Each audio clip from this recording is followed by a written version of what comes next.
Good evening, everyone, and welcome to the student panel of former students, high school students, here tonight to talk to you about their experiences going to university out of high school.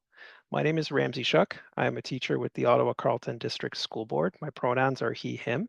And in the next 45 minutes, I'm going to start by introducing you to our panelists tonight. And they are going to talk a little bit about their experiences. To ask a question, use the Q&A button at the bottom of your Zoom screen. The question will not be visible to the public, it'll be visible to us, and then the panelists will be able to answer your questions. And we hope that you find this really interesting. A gentle reminder, you've probably heard this already, that all of these sessions are recorded and will be posted onto the VFairs website within the next few business days, after which they'll be available to watch and rewatch for 30 days. So if you missed something or if you heard something was good that you didn't have a chance to attend, you can go back in and look up those sessions. So without taking up any more of our guests' time, I'm going to let them introduce themselves, but we have Maya, who is here, Misha, Sarah, and Jaden. Maybe I will let you introduce yourself. On my screen, I'm going to go clockwise, so we'll start with Maya and go from there. Thank you so much. Hi, everyone. My name is Maya. My preferred pronouns are she, they, and I'm currently a student at the University of British Columbia, if you could see from my background, a beautiful campus. And I'm from Markham, Ontario. On my screen, it's Jaden next to me, so I'm going to pass it off to you, Jaden. Cool. Sounds good. Hello, everybody. I am Jaden. I am currently a freshman at Harvard College or Harvard University, and I am from the Ottawa region, was from the Ottawa Catholic School Board. And I guess I'll pass it to Misha in that sense. Yeah. Thanks. Hi, everyone. My name is Misha. I use she, her pronouns. I'm in my third year of honor science here at the University of Waterloo. I'm originally from Alberta, and I'm excited to be here to answer any questions that you guys may have. And passing it on to Sarah now. Awesome, thank you. Hi, everyone. My name is Sarah. My pronouns are she, her, and I'm currently a fourth year student at Brock University with a major in speech and language sciences. So hoping to get into some masters next year. But yes, that's a little bit about me. Great, thank you. Great, thank you so much. Feel free to use this opportunity to put your questions in the Q&A that you'd like to answer. Now, in my job, I spend a lot of time answering questions from students about what about post-secondary? Starting in grade 8, students will reach out and say, what do I have to take? What do I need to know? How much does it cost? What's a scholarship? What courses do I need to take? So I'm wondering if someone here would like to start and maybe just share a little bit about what your experience was like in high school, maybe what courses you took, what clubs you did, if any, or sports, and talk a little bit about what your journey was that got you to where it was. And don't hide the difficult stuff or the awkward stuff. Talk about those things because those are real. I don't mind starting. So my high school experience was not the ordinary because part of my high school experience was COVID. So getting into high school, my grade 9 and 10 year were normal, and then my grade 11 year got cut in half, and then my grade 12 year was a bit of hybrid with the cohorts in person and online. So it was a very, very different experience. Kind of transitioning from grade 8 into high school, I got involved right off the bat. I started off with getting involved with the student council right away in my grade 9 year. I got to be one of the representatives for the grade 9 students, and then I worked my way up to student council treasurer, and I got to fulfill that role for my grade 10 and 11 year. And then obviously with everything that went down in grade 12, that took a little bit of a turn as well. I also got really involved with a lot of the extracurriculars. So I did musical theater in grades 9 and 10 because my high school, I originally went to high school in Peterborough and then transitioned to high school in Oshawa. So the high school I went to in Peterborough was St. Peter's. So it's a Catholic high school. And they had a really, really great dramatic arts program. So I got involved with their musical theater. And then I also got involved with band as well. And I actually got to travel to BC actually in my grade 10 year, getting to do some of the Kiwanis band competitions that take place in the Whistler Village. So really, really cool stuff that I actually got to experience through that. I will say the kind of hardships when it kind of came to all the courses to select and leading into choosing where I wanted to go to university, I couldn't actually see any university campus in person. My choices were solely online. So I applied to about 5 or 6 options, and then I kind of had to just base it off of photos for the most part for the actual visual kind of view of it. However, I did get the opportunity to go to some of like the online fairs, getting to talk to some of the students and their experiences online, which ultimately helped me pick my decision in going to Brock. Yeah. Wow, You go next. that's amazing, Sarah. That's great. I see that we've had more participants pop in. If you weren't here at the start when I made this share this info, use that Q&A button at the bottom of your bar in Zoom to ask questions, and that way that'll allow your panelists today to see what you're wondering about, and they can speak to that. Yeah, Sarah, speaking of COVID, that pandemic really made things bizarre, and not getting a sense or a flavor of the place that you're going to move to, that you're going to live in, work in, make friends in, long term, that must have been really challenging. Maya, sorry, I think I interrupted you. Did you want to go next? Yeah, for sure. Thank you. Sorry, I interrupted you, I feel like. But anyways, I was just jumping off of Sarah. My high school was also partly online. Yeah, I can see the nods. It was a transition for sure, but my high school experience was pretty unique. I did a little bit of it out of Canada. So I did my grade 9 and 10 in India. And then when I moved to Ontario for grade 11, that was a bit of a shocker, a bit of a shift, but right away I felt like I need to put myself out of the comfort zone. I got involved in the student council as well, and I've been a dancer ever since I was very little. So I took up that passion and started dancing outside of school, which really helped in me trying to find my passion and what I really liked about, applying to university. So I danced, I participated in a lot of dance competitions across the country, which was nice. I really got to go around to different provinces and see if I really liked the vibes. And I loved BC right away. So kind of in grade 11, I knew that I would go to university in the West Coast. But besides that, I also got involved in a lot of clubs on campus. My friends and I ended up starting a lot of volunteer organizations that could help students find opportunities outside of school to volunteer at and really expand their circle in terms of what's out there outside of experiences in high school. But yeah, those all really tied into university applications. But coming to deciding what I wanted to study in those course selections, I had absolutely no idea. I liked a lot of different things, and going out of high school, I knew that I loved science, psychology especially, and I hated math. So I was kind of leading with those two things in mind. I ended up applying to a couple of universities, and just like you, Sarah, my grade 12 was entirely online. So most of my decision in terms of what university to go to was through virtual campus tours and the opportunities that the students were talking about getting involved in university. So that really sold me to UBC. And I later ended up studying psychology. Yeah, back to you. Wow, yeah. Uh, as someone who struggled with math myself, I empathize with that. And then because that's something you hear about so often, right? Like math is one of those your big six, your top six, and everyone says you need a math, and that can be a little scary for folks to say, well, what if I'm struggling in math? What does that mean for my options? What do I do?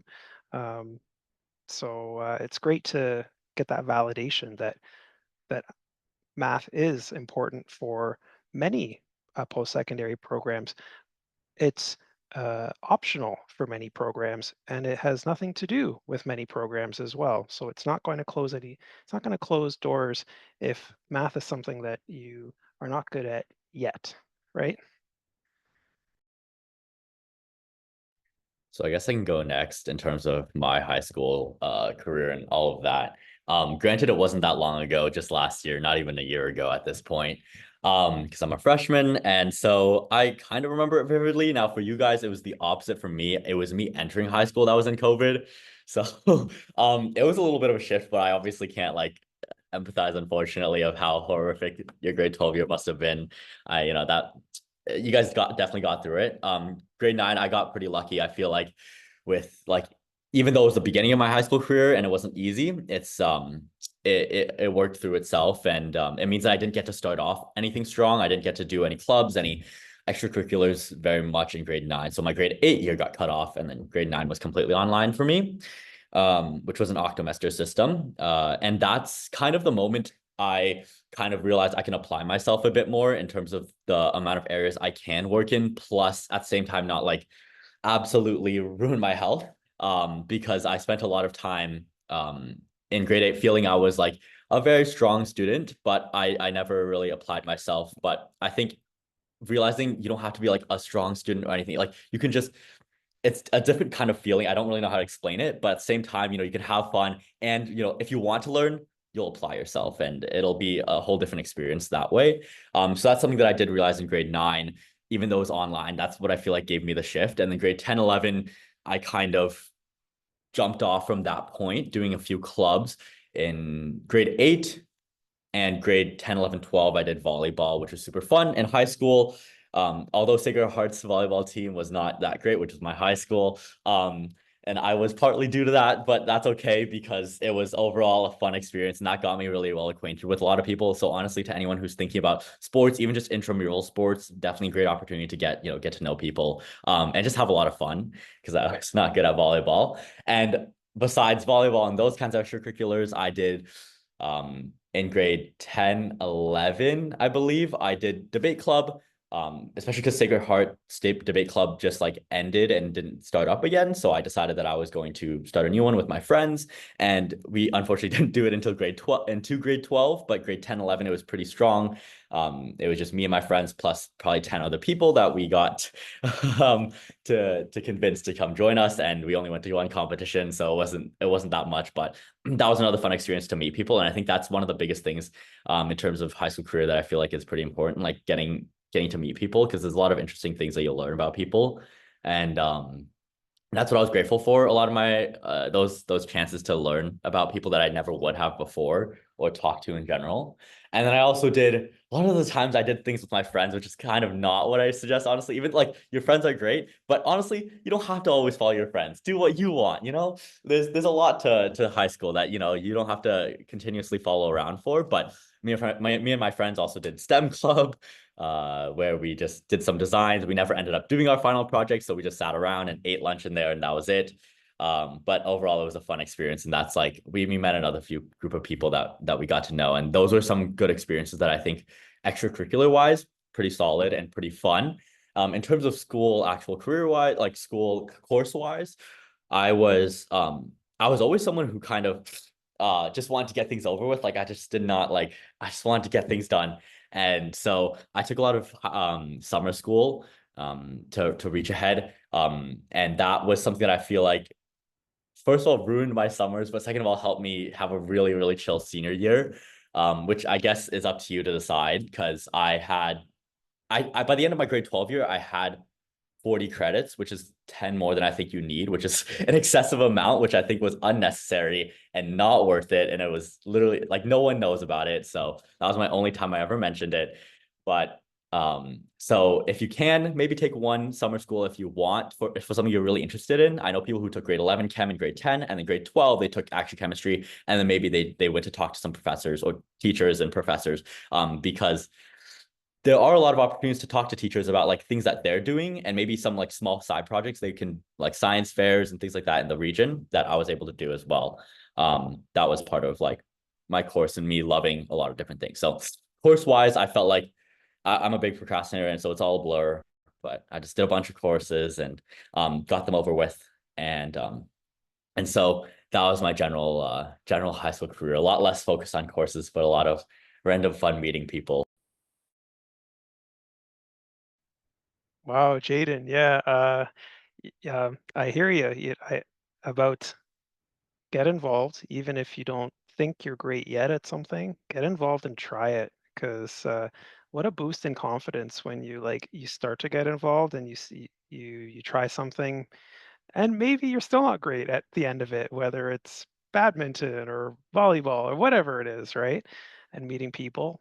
And then I always jokingly tell students, make sure summer school is needed, because we go through a long period of cold, dark weather. And I say to students, don't give up your summers. So don't be so quick to give up your summers if you don't have to, right? So yeah, thank you, Jaden, for sharing that. Misha?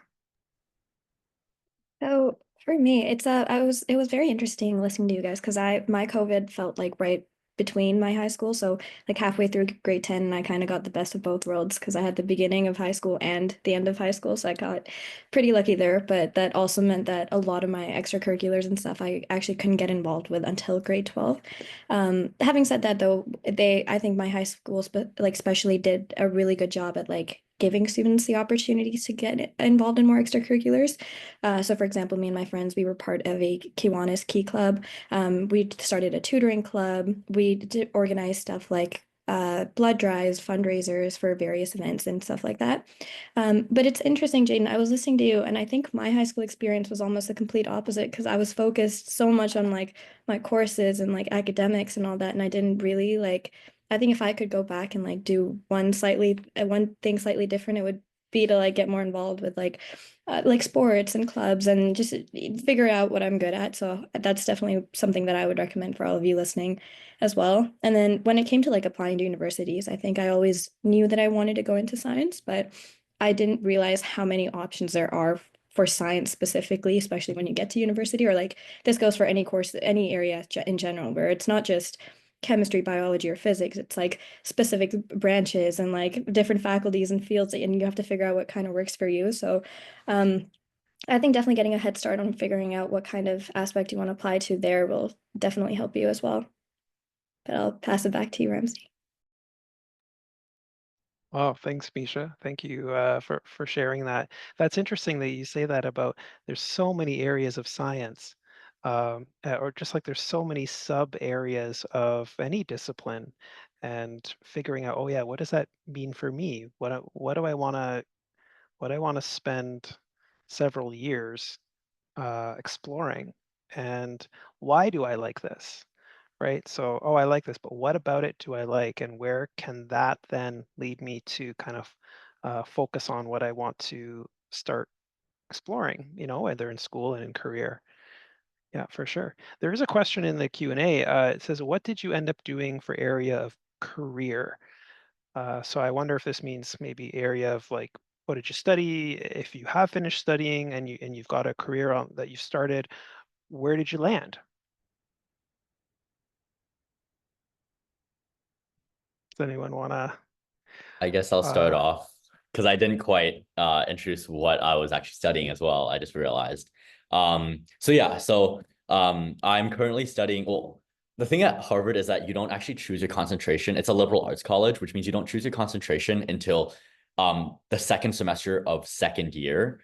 Which is like one of the big upsides of what they're saying, because they can say we can teach you as well, but you'll still be able to explore a lot, and that's hence where the liberal arts comes in.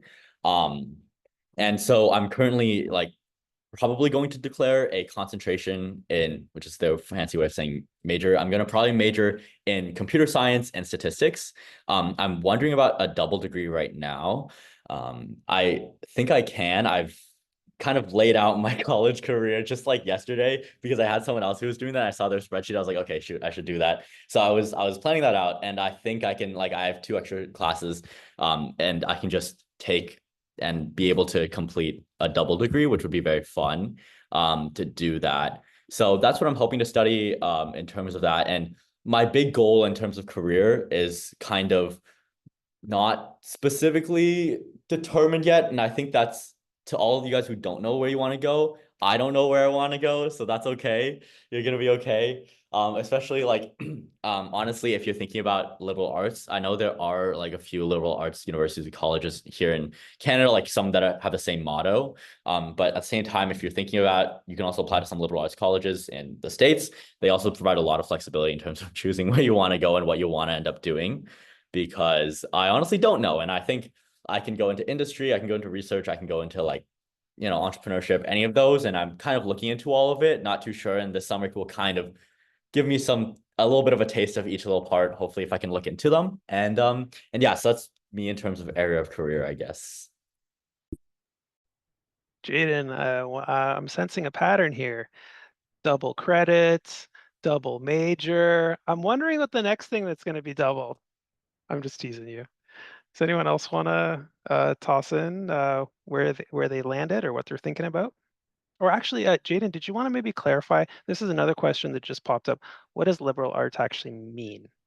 Sure thing. Yes, this is actually a question that you need to make sure you know if you're applying to a liberal arts college, because that's like one of the key things, and that's one of the things like the interviews will ask you. That's one of the things you'll have to write an essay on, basically, at this point. But liberal arts college is essentially the idea that it's, first of all, I'm getting a liberal arts degree. So liberal arts degree with a concentration in computer science. So it's a little bit different than Canada. That's one of the big things that I'm like, I have no clue what's going on. I'm like, I didn't do that much research, if I'm going to be honest, that early on. So I did it very late into my career. So I still don't know that much and I'm still learning. But liberal arts is the idea where you have liberty, if I will be so blunt. It's, you have liberty to choose what you want to do later on and kind of discover each path. You don't have to, like for U of T, I have a few friends at U of T, they have their first 2 years decided and they apply for that concentration. For me, I didn't apply for any concentration. I said I want to maybe apply to these three, maybe these choices, but at Harvard, at Princeton, at Yale, at like a lot of other even smaller liberal arts colleges, in terms of those, they are all this motto where you get to choose later on what you want to do. So first year, a lot of people, I'm taking a course on the ancient Greek hero right now. It's called, this is one of the things as well for liberal arts, built into the curriculum is called general educations. And these are courses. This is where you've heard of the Taylor Swift course. This is where you've heard of like the ancient Greek heroes course. This is where you hear all those random courses, because they're trying to teach you how to live life or how to look at life. And that's what general education is. And that's why that one is, I think, ethics and aesthetics and culture or something for ancient Greek heroes. So I'm basically learning about Homer and, the Odyssey, and that's a lot of reading. So it's not, the greatest course, but that's okay. But it does give you, because we have to write a lot of essays about what happens when we die and like thinking back about our life and stuff like that. So it's very much like, okay, think about your life and what are you going to do with it? It's trying to give you like a holistic thing. Everything here is about holistic view, holistic admissions, holistic curriculum. So in a very rambly way, that's what liberal arts is, like liberty to choose if you're not too sure, but at the same time have the ability to still learn a lot as you go. So yeah. Great, thanks, Jaden. Does there is another question in the Q&A, but we'll maybe circle back to it after. Maybe does anyone else want to share a little bit about where you landed after high school, or sorry, career-wise potential, thoughts on that, fears on that of the unknown? I can go. So in high school, so I actually did one of those, I think it's a common thing with every Canadian elementary school and high school, where you do like career cruising quizzes and you like try to decide like which career that you would match with best. So I did one of those in grade 7 or 8, I think, when you wanted to try to like pick like what kind of area you'd want to get into for like even high school, whether you're doing like applied or academic courses, all those types of things. So my number one pick was speech pathologist, which is basically a speech therapist. And it's a very, very long pathway in terms of the degrees that you have to get in order to actually be able to practice.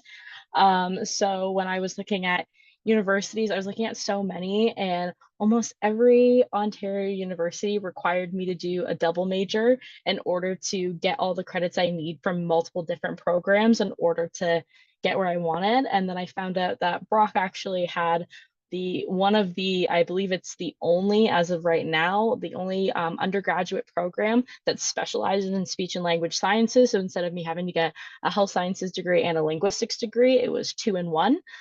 So it would have shortened my degree by a lot. So instead of doing 5 or 6 years, I'm now doing 4, which is a lot better. And so, yeah, so I landed at Brock. And so basically what it just means is I'm doing 4 entire years of very different types of courses. In particular, I would like to work with the older population. So for instance, I had personal family experience with family members who had strokes or brain tumors and stuff like that, and had to actually go into speech rehabilitation because they lost a lot of their speech through their illnesses and stuff like that.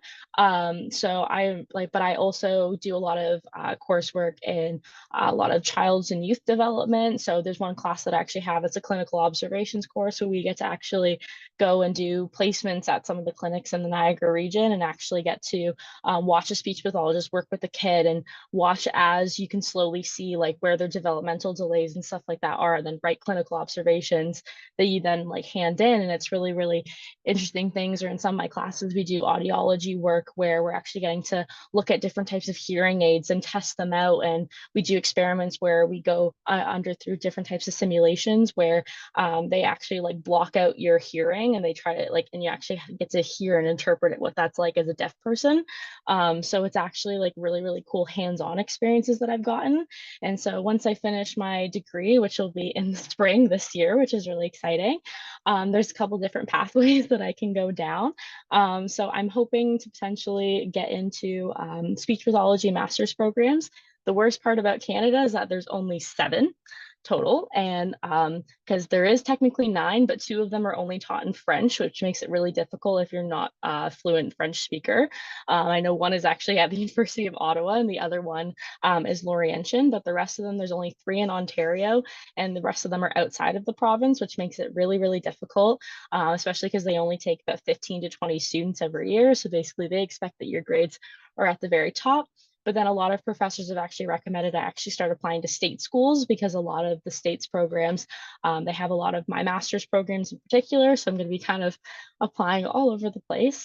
But hopefully once I'm done my speech pathology's master, I'm actually hoping to do a master's in gerontology, which is the study of aging, because I want to work with the older population and then see where it takes me. But it's basically going to be, after my 4 years is another 3 years that I'll have to complete for all my other degrees, and then I can finally start practicing. So it's a bit of a long-winded journey that I'm going to have to go down, but it's been something that I've been wanting to do for the past, I want to say almost 10 years now. So yeah.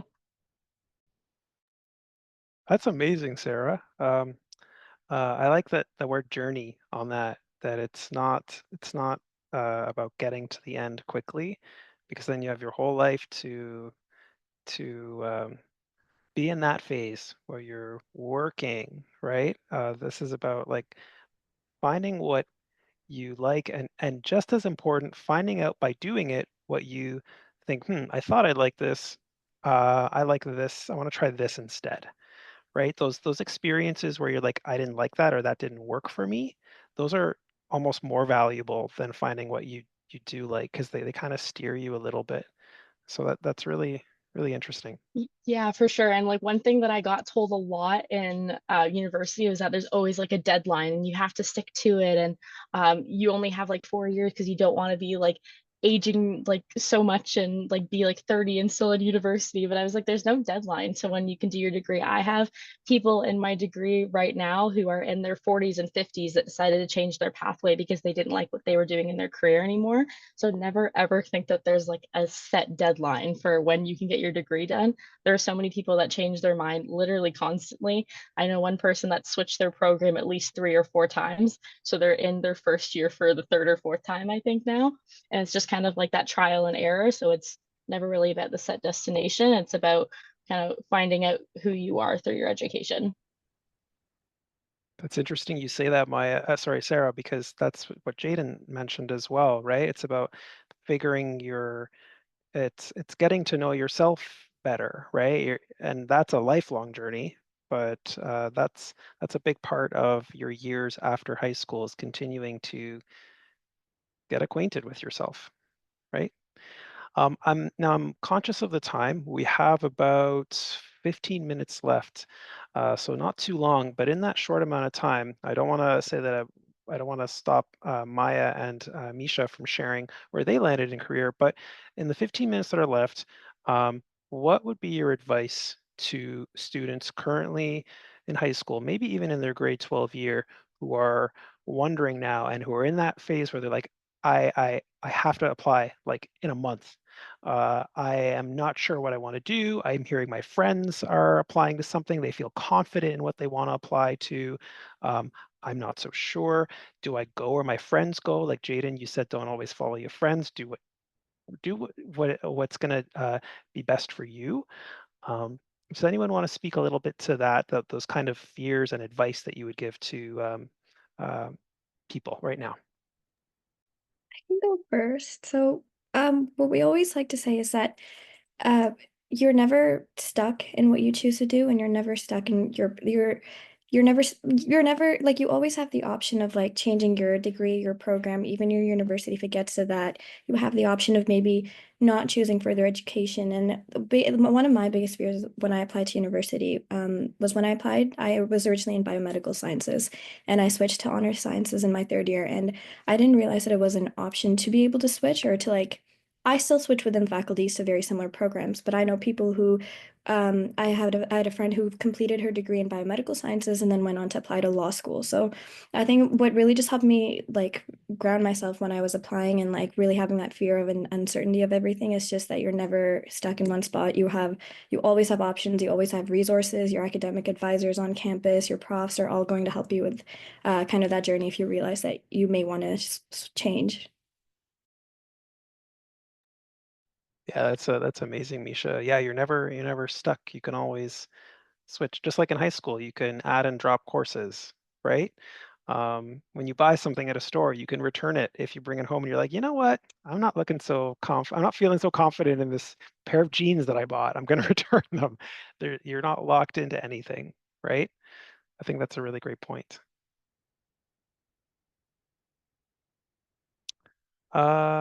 There are some questions. I see some our panelists are typing responses to the questions in the Q&A, which is great. Some of them are maybe a bit more specific. Um, Maya, did you have anything that you wanted to maybe share about what advice you'd give to a student maybe in grade 12 right now? Yeah, I mean, in terms of applying to universities, I would say just make sure you get a head start if you do plan on applying and getting in for the next round of admissions or, next upcoming year. It does look a little bit different depending on what provinces you're applying to.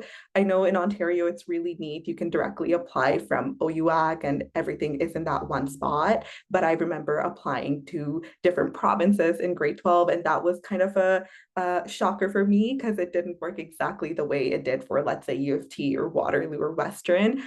You do have to get that OUAC number and do separate applications through the universities portals. I know when I was applying to UBC, I had to apply completely differently. Like I had to go from their website, I had to give them my OUAC number, and I had to send in my essays and my interviews. So just make sure you know what universities you want to apply to. And what really helped me when I was in grade 12 was creating a really big Excel sheet. I was a little type A, but it did help me have all the information in one place. I put in all the university names and what provinces they're from and what's required. And then I had like a little checkbox. And if I did apply to that university, I'd check it off. It was like a little reward, but I'm also making sure that I was on track and just make sure you're meeting the requirements. And yeah, keep an eye out if they do have any scholarships.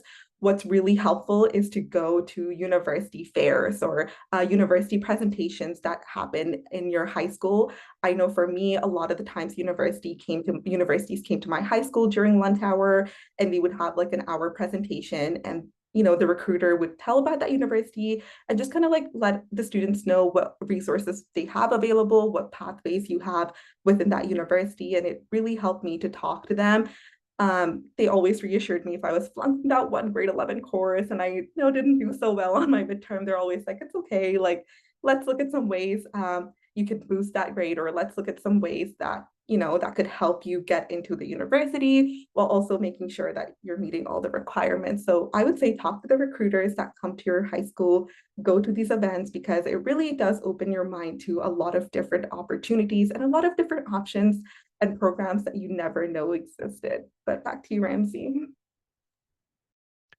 Yeah, that's fantastic. I know a lot of high schools, speaking to recruiters, I know a lot of high schools, the common practice will be they'll invite recruitment officers, basically sales reps from the colleges, universities, journey people will come in to talk about apprenticeships, and they happen often during the lunch hour. It's so valuable to go and speak with them, and they will tell you honestly what you need to know, what their school's position is on certain things, and it's free, right? They come to you during your free time over lunch, so take advantage. I think that's a really great point, and to that point too, we always encourage students, if you are thinking of investing potentially 4 years of your life somewhere and spending tens of thousands of dollars to pursue it, you absolutely need to actually go to that campus and you need to spend some time there, spend a weekend maybe in that area, if it's a town or a city or a province or country like Jaden, where we're moving to. Do I feel comfortable here? Do I feel safe? Is it hard to get home if something goes wrong and I just want to get home for something? Am I stuck? Um, I think we would never, I always tell people this, and going back to my jeans comparison, you would never buy, you shouldn't buy, I should say, a jeans without trying them on, right? You're going to be living in this place and you're going to be going through challenging times in this place, exams, stress, breakups, all of those things. You want to make sure that this place is the right fit for you, that you feel that your gut tells you, I feel good here.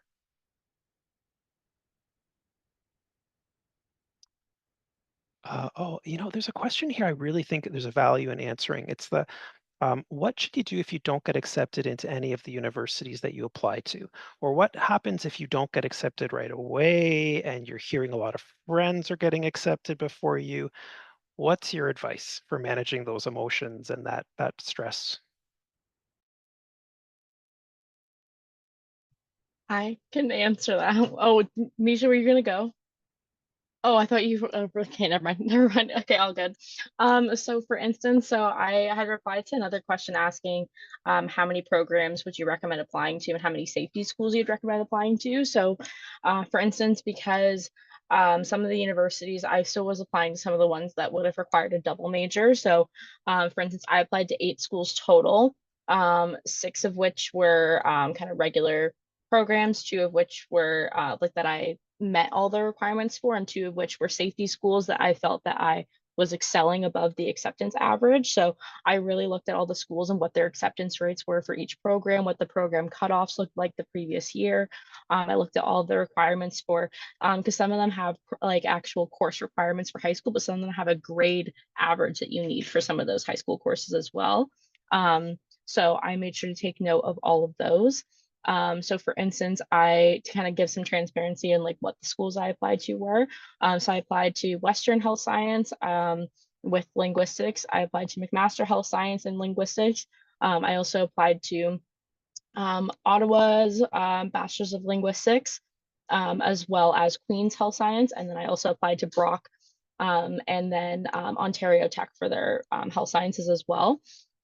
So I got accepted and for like also transparency about GPA, because I know that was also one that was asked. So I applied to university with a 96 overall average. So I had a great average going into it, but sometimes average isn't the best thing in the world, because for instance, McMaster's Health Science is a really, really difficult program to get into. Usually they don't take anything lower than a 95 average. I managed to get into McMaster Health Science, but I got rejected from Queen's Health Science. So very 2 different things where it's like equally competitive schools, and one I was able to get into, one I wasn't. The rest of the schools that I applied to, I all managed to get in. So I had about a 7 out of 8 acceptance rate, or like acceptances for me. For the ones that I like, for the one that I didn't get accepted to, it's all about redirection and looking at your other options. If you didn't get into any of the universities that you apply to, it's always a chance for you to come back and kind of upgrade some credits as well. For instance, I know a lot of people who didn't get into any university in grade 12, and so they came back for a grade 13 year, or kind of just like a extra year to up some credits that they didn't excel as well in, or maybe were not doing as well in, and they were able to get that markup and then reapply, and then they were able to get in for through there. I would also recommend, even if it's you get rejected from universities, I also recommend applying to colleges, because sometimes having that 2 or 3 year or even 4 year bachelor's from a college as well is a great segue into a university program as well. So it's kind of all about redirection and where you take yourself from that. I also like to say that your rejection does not define you. So even if you do get rejected, that doesn't mean that you're a bad student, and it does not mean that you weren't capable of getting in. It just means that it wasn't the right fit for you at that moment in time, and you can definitely get in the future, or it's directing you to an even better path that's going to allow you to succeed even more in the future. Yeah, that's so true, Sarah. And if someone applies to many places, the bottom line is you can only accept one. So it doesn't matter if you got rejected from a few, right? I Yeah. also just wanted to bounce off of what Sarah said. I think gap years are also a really cool thing to mention. If, for example, you do get rejected from all of your universities, I think there's a lot of stigma around gap years, but there's so many cool things you could do, of course, like travel, work, get more hands-on experience, and then potentially reapply again. So in that case, I would also definitely recommend like gap years are a great experience. Yeah, for sure. In the few minutes we have left, does someone want to maybe share any parting advice or something that I don't know, you wanna end your time with our audience by sharing? I guess I can. Oh, sorry, go ahead. Oh, okay, I'll be quick. I'll be very prompt. Apologies. So, some parting advice, I think, in two sets. One specifically, tailored for like anyone who's thinking of applying to the States, or anything, for whether like grad or for undergrad. I'd say just do it. If you're thinking about doing it, just shoot your shot. It's gonna be a lot of work, but it's kind of rewarding. Keep in mind that it is expensive though to apply and to actually go as a Canadian. But if you do your choices right and you play the right cards, it's a lot less expensive than you think. So, especially a lot of universities here are extremely generous with their financial aid. It like the tuition that I'm currently paying is way less than if I would go to Toronto, for example, which includes living and all of that, which is like, it's about the same. And I feel like that's something that a lot of people don't realize. So in that sense, apply. If you get rejected, that's fine. Like I got rejected from other US state schools. I got deferred from Waterloo for CS. So like, anything could happen. It's really just like a dice roll in this world. And once you're done, you never have to look back, and I'll never have to look back. And I'm sure a lot of us are happy about that, but that's one thing. Other Great thing. advice, Jaden. Sorry, I'm just gonna, Yeah. we only have a few Oh, seconds yes, left. yes. Absolutely great advice. Don't look back. Was it Misha? Did you want to also add something? I was just quickly gonna say, it's a scary process, but everyone is as scared as you are, so you'll get through it just fine. Absolutely. Yeah, everyone else is going through it. We all get through it. Yeah. Okay. Well, got maybe 40 seconds left. Anything else anyone wants to add? Oh, okay, that's all good. I want to thank everyone for being here tonight. Thank you so much for your questions. Don't forget that these are starting points. These are meant to start you thinking about things and having conversations about things. So talk to your friends at school. Talk to adults that you feel could give you good advice. Go ask your teachers at school. Go see your guidance teachers as well. A lot of what you do next is unique to you and your circumstance and what you want to do.